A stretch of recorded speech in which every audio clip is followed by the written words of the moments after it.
How to make money in space? I think the answer is back on Earth.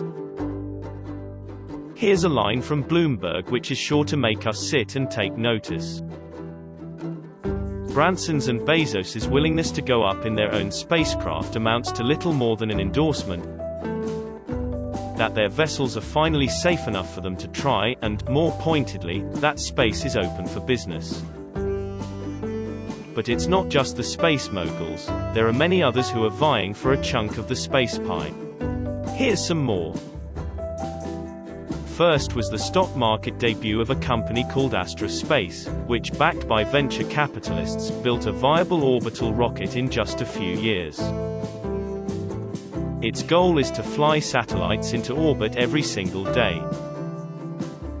Shortly after Astra went public at a value of $2.1 billion, satellite maker Planet Labs, which uses hundreds of eyes in the sky to photograph the Earth's entire landmass daily, announced its plans to do the same, at a value of $2.8 billion.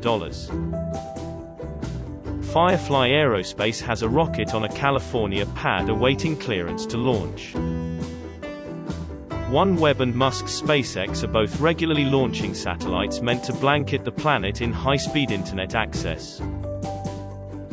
Rocket Lab, in the previously spacecraft-free country of New Zealand, is planning missions to the Moon and Venus.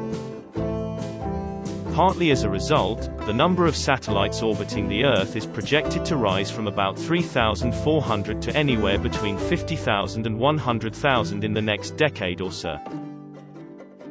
And that's even if these companies just fulfill the orders they've received so far.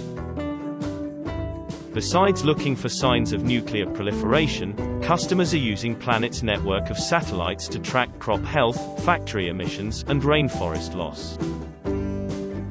The satellite internet services from SpaceX and OneWeb have the potential to serve billions of people who can't get broadband access another way. Even though companies such as SpaceX, Rocket Lab, and Planet are valued at billions of dollars, they have yet to show they can turn a profit in orbit as smoothly as the more flywheel-esque ventures on Earth. Space, as everyone in the industry likes to say, is hard. But the newish bevy of space companies, including those run by some prominent moguls, are trying to figure it out. And the potential rewards are much greater than the occasional rush of adrenaline. That's it for the video. Please give a like if you enjoyed it. Thank you.